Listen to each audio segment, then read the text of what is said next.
All this National Extreme Festival action is proudly brought to you by CompCare Medical Scheme, Dunlop Tires, Polo, the #1 in brakes, and InvestChem.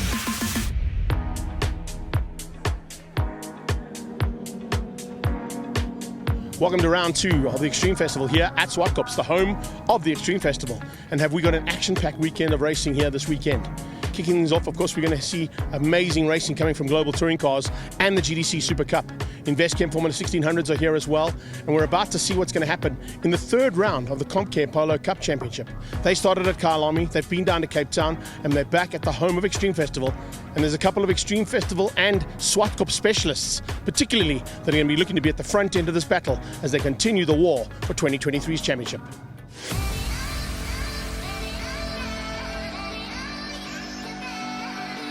And so far it has been a war in Polo Cup, it really has. It's fantastic to see some of the Cape Town specialists coming up here to Zwartkops. They've got to go to every single track to ensure that they can be at the front end of the championship by the time it wraps up at the end of the year. And there is spectacular action out on track. Dean Venter slowly but surely making his way there, and it looks like he might have just been bumped out of Super Pole by Jason Loosemore. Let's catch up with him and see how it went. So another big battle expected in this one. Super Pole now up for grabs. What are you going to do to try and get to the front end and maybe step up a little bit further up? Well, Greg, this is my first time in Super Pole, so I don't actually know what to do. All I know is that you just need to get that clean lap in, and that's all that matters, eh? Let's see what's going to happen now in the Super Pole. Jason Loosemore leads out there. He'll be looking forward to doing battle with Nathan Victor. Anthony Pretorius, a big surprise to have him up in the Super Pole as well, doing a superb job. And he looks like he might be quickest out there. Let's catch up with him and see how it went. He's put it on pole in the Super Pole. Got to tell you something, if you're going to crash into walls and then go that fast afterwards, you got to do it more often, man. That was amazing. Well done. Thank you so much. Definitely means a lot to finally get the pole. But definitely a lot of hard work also. So. Take us through the rebuild of the car. I mean, you had some big problems in Cape Town. Everybody had to get behind it. Freddie and the team at Bucket List and at Fast Developments have done an amazing job, haven't they? Yeah, I just want to thank everyone, my brother, my dad. They do so much work for me, and I can't describe how much it means to me. What a turnaround for his luck there after that massive crash in Cape Town that put him into the wall in turn 3. He goes and puts it on Super Pole's pole and will lead out for race 1 of 3 here today at the CompCare Polo Cup's round 3 of their championship. Extreme Festival's second round, and Anthony Pretorius is alongside Jason Loosemore. Another massive surprise on the front row. Darby van der Merwe and Giordano Lupini, then Nathan Victor and Charles Visser make up the top 6. Venter, as I said, just outside of that Super Pole shot. He was in 7th ahead of Farhan Basha, who's made a massive turnaround on his season. Ethan Gutsia and Tyler Robinson, our first lady driver, up there in 10th place. Great to see it. And Pretorius gets the R2,500 Dunlop Super Pole Award as well. That certainly helps things out. Final bit of instructions there. We go on board with Ethan Gutsia as the lights are about to go out. This is the Lee Thompson Racing JRT Polo. And lights about to go out now. This is, Jason Loosemore stalled on the line. He stalled on the line. He gets the car going, but he's dropped right to the back for Team Red. Can you believe that? The pressure on the front row usually gets the guy who's never been there before. And unfortunately, yes, Jason Loosemore has dropped back to 3rd last by the looks of things, just ahead of Roshan Goodman, his teammate. And looks like he's fighting there with Tyler Robinson, who didn't get a good start either. So a little bit of work to do now for the 3 Team Red cars right at the back of the pack as they come through to complete first 1, 2, and now into 3. Pretorius leads out, and he's looking to just try and capitalize on that pole position. How's the start from Gio, though? Lupini is up into 3rd place, right on Darby van der Merwe's tail, looking for a way through early on, as we see Farhan Basha doing the same thing and trying to sneak up the inside there of Dean Venter by the looks of things. Good start coming out. It looks like Charles Visser getting a little bit better start than what he did yesterday afternoon in qualifying. He's up to 4th place right now. Making mistakes in qualifying cost him dearly. He's now having to try and work around the other 2 Cape Town-based drivers that are just ahead of him. Giordano Lupini is the man he needs to be keeping an eye on all day long. Dean Venter keeps an eye on Bryce Pillay, trying to make a move on the inside, going side by side with Ethan Gutsia as they come out of the final turn. Kutsia's got his teammate right on his tail. That's Mo Karodia. And pushing hard. Just behind that, you can see Buxy Kamani. So the Squadron Course Boy is in there too. Venter with some pressure coming from Bryce Pillay, trying to just bridge the gap there to the first pack. You can see those first 6 cars have pulled away ever so slightly, and there's a bit of work to do now for Venter. He does that down into turn 2, closes right onto the tailpiece there of Farhan Basha. This is Giordano Lupini's point of view off the line. And you can see he just avoids Jason Newsmore. I don't know how the rest of the pack did, because he was stuck on the line there for a while. Great driving from Gio. He slots into third place just behind Darby van der Merwe, as we said, and he goes down towards turn 2. So very lucky to survive that was Jason Newsmore, but he's got work to do now to try and get himself back up into possible top 10 position, and he's ticking them off one by one. As he goes into turn 4, he gets through on Bryce Pillay, and he's now starting to make his way up to just inside that top 10. Pillay's not going to make it easy for him as they go to the top of the hill up towards turn 5. Loosemore under a little bit of pressure there from Bryce Pillay. Fenter trying to apply the pressure onto Farhan Basha. Oh man, that QV Motorsport car is going really well into turn 5 and 6. And now you can see Jason Newsmore has got rid of a couple of cars, and he's getting a little bit of assistance in the background there to give Pillay a little bit of a run for his money and not have to worry about him coming from behind. They come down onto the braking point, and you can see just late braking once again there from Buxy Kamani, trying to find a way through there on Pillay. At the front end, they are just getting away from the pack. Nathan Victor seems to be losing out ever so slightly there to Visser, and he's doing the same thing there to Lupini. So the gap's opening up slightly there in those first 6 cars. It wasn't quite as close over the last couple of laps. Now we see the pressure as Fenter puts it on. The VDN car looking for a way through there on the QV machine. And up front, it's OMP. Ooh, and Bucketless Racing taking on Van der Merwe. He's going around the outside. The 2 OMP boys going there side by side, in fact. Unfortunately, Pretorius hangs on. He has a move. Giordano Lupini side by side here with the Team Red car. Fisser got ahead of him only a couple of corners before. And Lupini now looking for a way through. Late on the brakes. Giordano Lupini is having a spectacular season after a magic round of almost perfect point score in Cape Town. He's now giving his Cape Town compatriot a bit of a run for his money. And Nathan Victor's about to join the party there. Floors on trend, and Summit Racing Machine is right on the tailpiece there of the Team Red car of Charles Visser. Great battle here for 4th place. They are pushing it to the limit and over it, and those Dunlop tyres are crying out now. You cannot afford to run wide on this circuit, especially at turn 8. Charles Visser will tell you about that. There's a rumble strip there that's got very rough, and if you put a wheel wrong there, it could end up in tears, as it did yesterday as he tried to get into the Super Pole. That's the reason why he's so far back and having to fight from the back end of that top 6. Visser now on Lupini's tail. The Torcroft car is going exceptionally well, as it has done since Lupini climbed back into it. He missed Kyle Army, remember, so he's making up lost ground. Visser at this stage is looking to try and retain the championship lead if he can after the 3 races yet today at Zwartkops. They head to the top of the hill. Pretorius has opened a bit of a gap there, and Giordano Lupini now trying to close down on Darby van der Merwe. He's putting the pressure on. Van der Merwe's feeling it. Oh, Van der Merwe makes a small mistake. Little lock up into turn 5, and that could give Gio a chance to get on the inside. He's on the inside. Another touch between the Van der Merwe and Lupini car. Oh, it's getting real between these two. Look at Gio, just absolutely cool, calm, and collected. Didn't even worry about it. And he knew there was going to be a little tap. Not too problem at all. What has happened though is it's opened up the gap there for the Bucketless car, and across the line comes Pretorius, just in time. So a little bit of rubbing is racing there happening between Lupini and Van der Merwe, but that ended up with them finishing up as they were. Great drive here from the AF fans and Team Red Lady. This is Tyler Robinson, her first season in Polo Cup, and she's going to finish up just outside the top 10. Brilliant effort there as Pretorius takes the win over Darby van der Merwe. Lupini moves up to 3rd place ahead of Visser. That's important in the championship, with Victor in 5 and Farhan Basha in the QV Motorsports machine in 6th place. Fenter in 7th, amazing recovery from Jason Loosemore up to 8th place, beating out Buxy Kamani, and your top 10 is made up with Bryce Pillay. So Anthony Pretorius, how does it feel to win that first Polo Cup race? Feels amazing. Yeah, it's definitely been a long time coming, but I'm super happy that it's finally come. Darby, I could not lose Darby. He was on my bumper from lap 1 to the end. Yeah, it was a very tight race. Welcome back to round 2 of the Extreme Festival, round 3 of CompCare Polo Cup 2023's championship. And what a spectacular race 1 we've had. That is Jagger Robinson on the sideline with the red card after that incident between himself and Anthony Pretorius in Cape Town. He'll be back when we get to Kwabecha in a couple of weeks' time. Expect to see another massive battle at the front end between the 2 Cape Town boys, Charles Visser and Giordano Lupini. Darby van der Merwe definitely wants to turn his luck around in the second heat. He seems fired up and looks ready to go. He's on the front row. Let's see if we can get that very, very important whole shot into turn 1. Looks like Visser's got a slight jump on him heading into turn 1, and yes, he has. Visser hangs on. Darby van der Merwe slots into 2nd place, and then Tyler Robinson at the back of the pack starting to get in the mix of it almost instantaneously. She's right up there with Rasley Harris. We didn't see much of him in the first heat, but he's certainly right there in the second one, as is the big pressure coming from behind there on Giordano Lupini. It was coming out of Farhan Basha. What a start there from the QV Motorsport man. He's really putting the pressure on right from the word go and looking for an early way to get away from 2 contenders he fought with all race 1 long. That one of them of them is Bryce Pillay. The other one was Ethan Kutsia. And he's side by side with Kutsia as they come out of turn 4. Further back, you can see his teammate not quite getting the start he wanted. That's Mo Karodia. He's right there with Rasley Harris, and Tyler Robinson just behind them. But it's Charles Visser who leads things out as they go through turn number 5 and 6. Farhan Basha inside line on Ethan Kutsia, the Lee Thompson Racing man. We go on board with him as they go into 7, as he tries to flick it to the left-hand side now, heading down the hill towards turn 8. Wait for the late braking there from Ethan as he tries to close that gap down right on Farhan as they go into turn 8. Brilliant stuff there from them. A nice onboard there from Ethan Kutsia as well, showing just how cool, calm and collected he is behind the wheel. Move on the inside from Giordano Lupini, getting through on Dean Fenter, or is he? Fenter will have the outside line for turn 2. Will he be able to use it though? No, it looks like Giordano Lupini's going to outbrake him. Oh no, he doesn't. Fenter dives back up the inside. Brilliant stuff there from Dean Fenter. He has had a fantastic start here in race 2. Up in a 4th place. Look at the gap opening up here between those first 4. Fantastic start from Nathan Victor as well. But watch in the background, here comes Pretorius, race 1 winner. His day turned into an absolute nightmare here in the second one.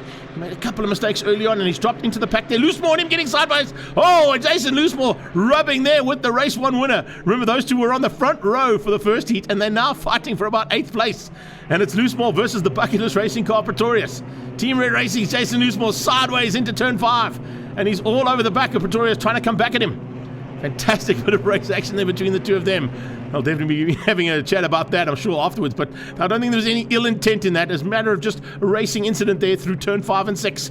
But it's continuing down into turn 8 as well. Right on their tail, though, is Bryce Pillay. Pillay's bringing along Buxy Kamani. It looks like in there as well is Rasley Harris. Much better start this time out from Raz.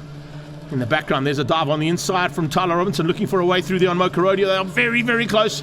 Fast 5 Motorsport and Lee Thompson Racing on Mo Karodia, and he's just kept out Tyler Robinson in the AF Fans and Team Red Car. As they come around, they also kept an eye on Jean-Andre Marais. Much better start there from him as well. The youngster slowly but surely getting to grips with his season here in Polo Cup. Now it's Kutsia looking for a way through there on Farhan Basha, side by side through turn 4. Ethan knows there's a bit of space outside, but not a lot. And he comes straight back across. Oh, I think they might have had a little touch. Yes, they did. Oh, Kutsia and Farhan Basha getting together there properly. Now on the brakes into turn number 5. And it's still side by side. Wing mirror to wing mirror action here between these two, giving each other enough room to play. This is fantastic stuff from these two. Basha versus Kutsia. Basha might just force him. Yes, he does. I thought he might run him a little bit wide, and Kutsia had nowhere to go. Had to go onto the grass. He comes back on, and he has to slot in behind the car. It was just behind them there. So Ethan Kutsia not happy about that, and I think that might just have changed things up there in terms of that battle. Yes, it has. Oh, man. Dean Fenter's now got into the mix there with him. So Fenter tucks in behind Farhan Basha, and it's now Ethan Kutsia who lost out there through that turn. Coming in the back, looking out for the return of Anthony Pretorius, but he's slowly but surely realizing the value of being in that top 6 and not having to fight out with those mid-pack cars. He really has battled to get through. Nathan Victor's lost out ground there. Giordano Lupini has got through on him, so Lupini has made his way up into 3rd place. That's going to help out his championship hopes a little bit in terms of securing some points here in the 2nd of 3 heats. Remember, we've got one more to come still today as they head through turn 4. Still continued action. This time it's not Kutsia on his outside. Farhan Basha this time has got Dean Fenter. So VDN versus QV Motorsport as they head onto the brakes for turn 5. Late braking from Farhan. He just keeps Dean Fenter out. I wonder if there's going to be enough room between these two. Maybe not as much love there between the two of them. No, there you go. Fenter realizes that he's not going to have the same effect on Farhan Basha, and he's not going to have the same result either, with Basha forcing Ethan Kutsia on the last lap through the dirty stuff. Just hang on for now as they go through turn 8. This is real tight action. Brilliant stuff here. Remember, these guys are fighting for 5, 6, and 7th place, the final position in the top 6. This is the man looking for the win, though. Charles Visser has turned his day around and his weekend around. Fantastic effort here from the young man as he heads down towards turn number 8, the final time. Look at the gap he's pulled over Fanamava. So it's Team Red Racing and Charles Engineering Machine coming to the line for the win in the 2nd heat of the CompCare Polo Cup. Charles Visser wins out. Davi Fanamava just behind him there, but a little bit of a gap, and then Lupini. Followed by Nathan Victor, who comes across the line. He's pretty happy with that. 4th place, I think, is his highest finish ever. But how's this action? Anthony Pretorius squeezing through on Jason Loosemore and Bryce Pillay right in the closing stages. Buxy Kamani comes alongside. We had 3 Polos literally side by side, split by a couple of seconds. Visser takes it from Fanamava. Lupini and Victor, and then Farhan Basha, your top 6. Fenter, Ethan Kutsia, Pretorius, and Loosemore beating out Bryce Pillay for the top 10.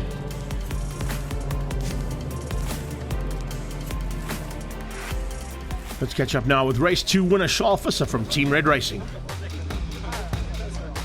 I'm not going to lie, before the start of the race, I was kind of stressing a bit because last year starting pole didn't go too well. But after I got my nose under control, I started just doing some laps, just easing, keeping it calm, cool, composed and everything like that. So I just took it lap by lap, but yeah, the pace of the car is very good. Davy kept me on my feet because he was closing in. But yeah, good race. Didn't look that entertaining though, but yeah, it was still very hectic on us, on the drivers. But yeah, thanks to the team, thanks to mum and dad and everything, and Zeffrey, my mechanic, and for everyone for doing all the hard work and putting the car back on the grid for now. Looking forward to race number 3 now as the CompCare Polo GTI makes its way to the front end, our official safety car and pace car for CompCare Polo Cup 2023. Tyler Robinson will definitely looking to improve her performance so far. She really has battled a little bit after a great performance in the qualifying earlier on in the weekend. Lights out and we go racing. Giordano Lupini is on pole and he looks like to try and capitalise on that pole. He'll have to go around Charles Visser, but Visser seems to have that inside line matched and marked. Can he get through there and hold on to it? Oh, Robinson with a little bit of issues at the back. Falls straight into the clutches of her teammate Roshan Goodman at the back end of the pack. But Gio hangs on, only just. So it's Giordano Lupini up the inside of Charles Visser to take the lead out of turn 2. We go on board with Visser, right on the tailpiece there of that Talkcraft car. What a fantastic start there from him. And he looks like he's going to be really pushing hard here to try and stay at the front end. Davy van der Merwe, I think, should be just on the tailpiece here of these two if he's got a good start. But it doesn't look like he has because Pretorius is ahead of him. Van der Merwe is still there in 4th and 5th place, fighting hard with Nathan Victor. Nathan Victor has turned his season around here properly this weekend at Zwartkops. Has become a major contender. Speaking of major contenders, touching between Pillay and Basha again. Bryce Pillay, he's hit almost every single car out there, I think, except for the pace car maybe. But a cold trickle there out of Bryce Pillay as he comes into turn 6. And he's now just tucked in behind Victor. Behind them, it's Baxi Kamani. Gendre Marais with a much better start too. He's just inside that top 15. Much better stuff there from Gendre. And he'll be looking forward to, of course, going to his home circuit in Quebec for the next round. But right now, he's got to concentrate on trying to get through there on Baxi Kamani and Faran Basha. Basha putting a wheel onto that very, very rough rumble strip on the outside. You don't want to do that. It will cost you dearly. And as they come through into turn 1, yeah, magic start there from Gendre Marais. Up ahead of Ethan Kutsia by the looks of it as well. So Ethan Kutsia battling a little bit on the start. Oh, there's a touch. There you go. A little tap there on the back end. I think Bryce Pillay got out of shape there, and he just got helped out ever so slightly from Faran as they came out of turn 3. Basha had nowhere to go, unfortunately, because he had the sliding car in front of him. He tried to go around it, and the car just slid straight into his path. Speaking of paths, a big path being made up by Davy van der Merwe. Fastest man on track on that last pass. Look in the background as well. Problems there for Bryce Pillay. Looks like he might have to park that car. There's lots of smoke coming out of Bryce Pillay's car and off the circuit. Oh, that is a huge moment there. Ethan Kutsia now showing us just how difficult these late afternoon conditions are with sunset up here at turn 5. And it's not only at turn 5, you'll see it at turn 1, down in turn 2, and it's very tricky conditions for visibility for these drivers, but take nothing away from Ethan Kutsia. He knows exactly what to do here at his home circuit. JRT, of course, are based here, and so is Lee Thompson Racing. The new conglomeration there between the two of them is certainly working well. Mocha Rodia is now showing that Gendre Marais is going to be the meat and the sandwich between those two cars. First 7 cars are getting away, though, and they're leaving the second pack behind them. And it's a couple of contenders in that second pack that should be a little bit higher up. Looks like there's been a little bit of a mistake once again there from Faran Basha. He's dropped right down into that second pack, into the middle of it, in fact. So with some work to do now, he's got to get through on not only Gendre Marais, but he's got to find a way through there on Ethan Kutsia as well. Cape Town boys dominating at the front. Here comes Davy. Davy dives on the inside. Brilliant stuff there from Davy van der Merwe. Finds a way through there on Anthony Pretorius, and Pretorius tries to come back at him. There's going to be a little bit of a touch there between the two. A little bit of rubbing, but they're going to keep it even, Steven. Who's going to have what it takes on the brakes? This time it's the bucket of this car. So Anthony Pretorius follows, I was going to say follows Davy, but Davy follows Anthony. And a move on the inside from Dean Venter as well. Fantastic stuff. Venter's up for the challenge. He's having a look there to try and find a way through there on Davy. Davy tucks right underneath that OMP and bucketless racing machine. As they come down to turn 8, can he find a way through? No, Pretorius shuts the door. Davy's right on his tail. In fact, he's right on the bumper. They are bumper to bumper coming out of turn 8. And let's look at that. Fenter's joining the party. So is Victor. I think Baxi Kamani's in there as well. Fenter on the inside. Oh, he can't quite get there though. It'll take a huge amount of cojones to make that move stick through turn 1 on the inside and then have the ability to come up the inside of turn 2. And he's doing that to keep out Victor. Victor's got problems of his own with Jason Loosemore all over the back end of him. And he wants a way through. A man who was on pole position or on the front row for the first heat has definitely not had it go all his own way here, and he's had a kind of an up and down day. Ethan Kutsia could have the same kind of ability here, but he's slowly but surely closing onto the back of that pack. The reason being is Davy has now hit the front, and he's starting to concertina this field up. Look at how Pretorius has closed up. Then you've got Fenter right on his tail. Victor's there as well. There comes Loosemore, and tucked in behind them as well. Look, oh, problems! That's a huge moment. Where is Pretorius going? That is definitely not the track you want to be on, Anthony Pretorius. There might have been a little touch there between himself and Darby. And yeah, he's ended up on the inside of turn number 4, heading up the hill towards turn 5, but on the grass. That's certainly not the line you want to have. How far back has it dropped him? There he comes, just ahead, I think, of Mokarodia. So Pretorius now with some problems in the closing stages. Look at Ethan Kutsia looking hungry. Dean Fenter wants some of that as well. So does Buxy Kamani. What an epic fight here between these 5 cars. Let's have a look at that from a replay point of view. Coming out of turn. In fact, he was all on his own. Pretorius went all on his own there and went up into the inside of the circuit onto the grass. Just helped himself out there. It might have been a little touch, I think, but it was definitely a lot of Anthony Pretorius involved in that. Coming to the line, though, it's Giordano Lupini who's going to take the victory. So he just secures himself a possibility of a top 3 in the championship and moves himself nicely into championship contention. Checking flag comes out with Visser behind him and Darby van der Merwe taking 3rd place. It's Fenter from Victor and Buxy Kamani your top 6. Loosemore came through for 7th place ahead of Ethan Kutsia, Anthony Pretorius and Mokarodia in the top 10. In the championship, it's Charles Visser who heads to PE in the lead. 125 plays 115 on Darby van der Merwe, and Giordano Lupini there in 3rd place, making up ground. Let's catch up with him now after race number 3. Had a great start, managed to get into the lead. It got a bit tense in the middle of the race, so Charles was quite quick, but I think we held on. We had some great late race pace. I gave it everything and we came away with the win. I'm super happy. I'd just like to say a massive thank you to Talkcraft, Red Earth Projects, Paybar, and Bullion IT for the opportunity. I can't wait for the next round. Thanks, guys. Neither can we after a brilliant round here at Zwartkops in the CompCare Polo Cup.